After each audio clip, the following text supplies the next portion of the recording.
नमस्कार, मैं हूं advocate doctor Ajay Kumar Pande, supreme court of India से।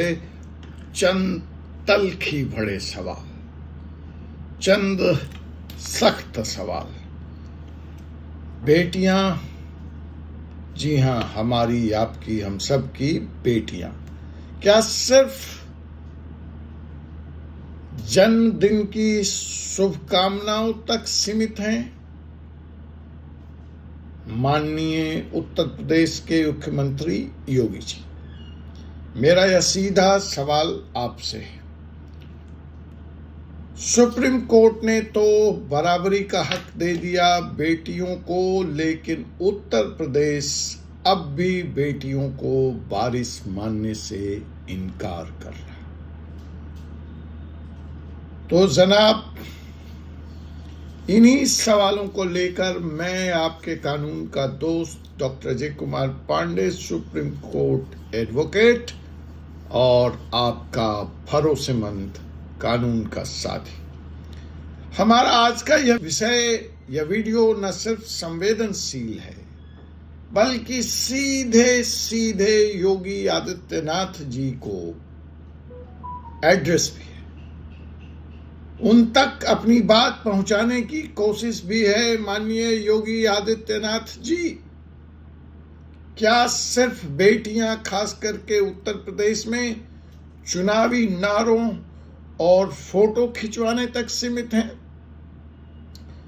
क्या सुप्रीम कोर्ट के फैसलों का वैल्यू उत्तर प्रदेश में नहीं रहता है? साल 2005 हिंदू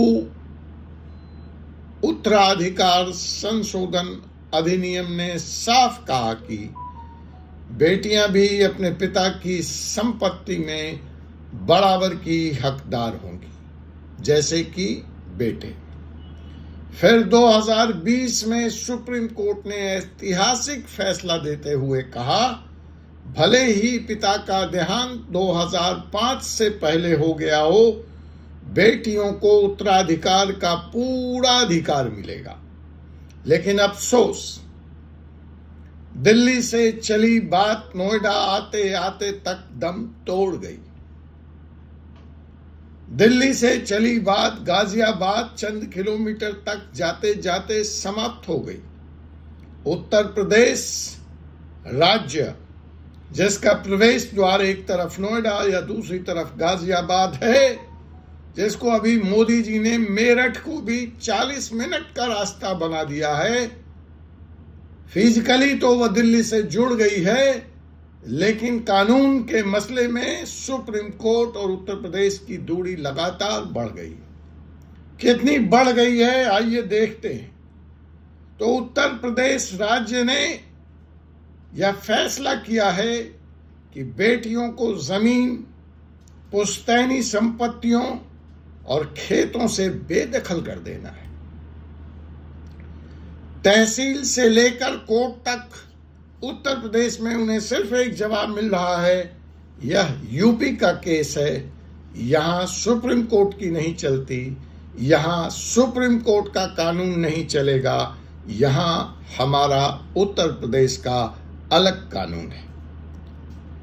योगी आदित्यनाथ जी की सरकार यूं तो हर मंच पर बेटी बचाओ बेटी पढ़ाओ का नारा देती है, लेकिन उसी उत्तर प्रदेश की सरकार ने अभी तक यूपी जमीन रेवेन्यू कोड में जरूरी संशोधन नहीं किया है। यह चिंता का विषय है। इसका यह मतलब हुआ, उत्तर प्रदेश जमीन रेवेन्यू कोड में जो संशोधन नहीं हुआ है, उसका एक और एकमात्र मतलब है कि सुप्रीम कोर्ट के फैसले को उत्तर प्रदेश ने दरकिनार कर दिया। सुप्रीम कोर्ट का फैसला उत्तर प्रदेश में बेटियों के संदर्भ में लागू नहीं होगा।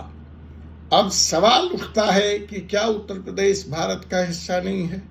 क्या सुप्रीम कोर्ट का आदेश सिर्फ दिल्ली और मुंबई के लिए है, या फिर बेटियों का हक योगी सरकार की राजनीति से टकरा रही है? योगी सरकार की राजनीति में बाधा बन रही है? यूं अकेले योगी नहीं, पूरा विपक्ष भी मौन है। यहां तक कि बहन मायावती भी मौन है। अखिलेश की तो छोड़िए, डिंपल भी मौन है। तो इस सवाल पर आकर उत्तर प्रदेश की तमाम राजनीतिक पार्टियां एक हो जा रही हैं। तो जनाब, सुप्रीम कोर्ट का यह निर्णय कि बेटियों को पिता की संपत्ति में, पुश्तैनी संपत्ति में बेटों के बराबर अधिकार मिलेगा, आर्टिकल 141 के तहत पूरे भारत पर लागू होता है, बाइंडिंग है। फिर भी उत्तर प्रदेश में बेटियों को जमीन के मामलों में वारिस नहीं माना जा रहा है। ऐसे बहुत से मामले मेरे पास खुद आ रहे हैं कि उत्तर प्रदेश में बेटियों को उनके हक से वंचित किया जा रहा है। क्योंकि कारण क्या बताया जा रहा है? क्योंकि यह यूपी है। मेरे पास एक लड़की, नाम बदला हुआ, शिखा आई। उसका कहनाम था, वकील साहब, मेरे पिता की 20 बीघे जमीन है, भाई ने पूरी की पूरी जमीन अपने नाम करा ली है। मैं तहसील गया तो कहा गया बेटियों को हिस्सा नहीं मिलता। कोर्ट गया तो सरकारी वकील ने कहा यह उत्तर प्रदेश है, यहां बेटियां वारिस नहीं होती। यह कैसा राजधर्म है योगी जी? जहां मंदिर की जमीन बचाने की बात आती है तो आप आगे रहते हैं। साधुवाद है, धन्यवाद है, लेकिन जब बेटियों को हक दिलाने की बात आती है तो आपकी चुप्पी मुझे समझ में नहीं आती।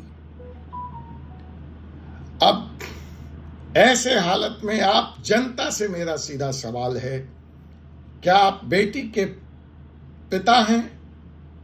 तो तैयार रहिए, आपकी बेटी को कुछ नहीं मिलेगा। क्या आप खुद बेटी हैं?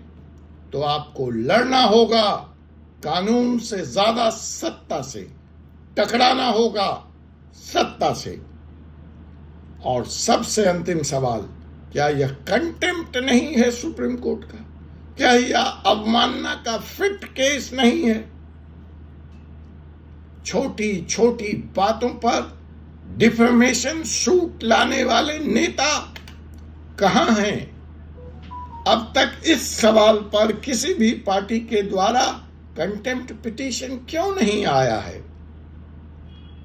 अब अगर आप उन अभागे लोगों में से हैं जिनके साथ ऐसी घटना घट रही है, तो आपके कुछ अधिकार हैं। राजनीतिक पार्टियों के भरोसे आप अपनी जिंदगी नहीं जी सकते।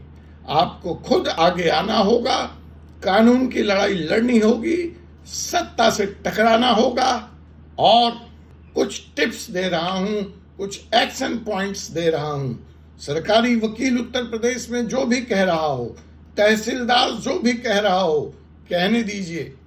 आप सिविल कोर्ट में जहां के भी निवासी हैं, पार्टीशन सूट डालें और सुप्रीम कोर्ट के 2020 के इस फैसले का हवाला दें।